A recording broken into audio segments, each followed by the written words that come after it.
Police say these chaotic nights of violence have stretched their resources thin. Now the Bureau is temporarily closing their cold case team. Chief Chuck Lavelle says that's because they need more help responding to homicides. Fox 12's Drew Marine spoke with a friend of Paul Krekeller, who was shot and killed in 2014. His case has yet to be solved.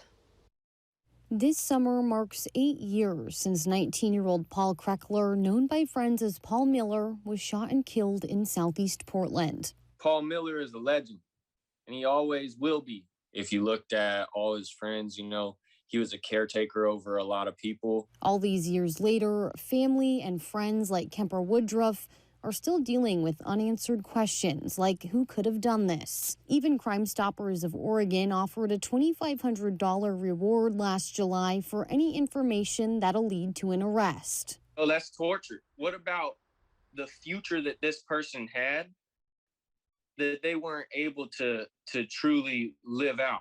Now, Portland Police Chief Chuck Lavelle says they're temporarily closing their cold case team, which he told staff was a difficult decision.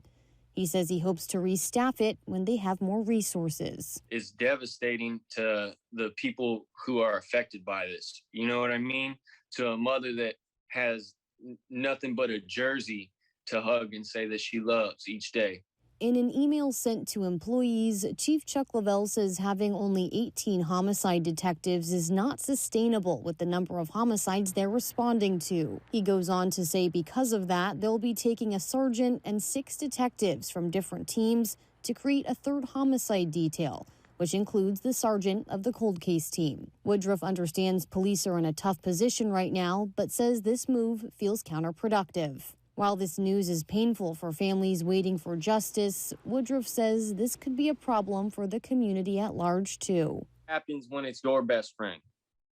What happens when it's your kid and there's no one there to research? Because that's the reality that we all face now. Drew Marine, Fox 12 Oregon.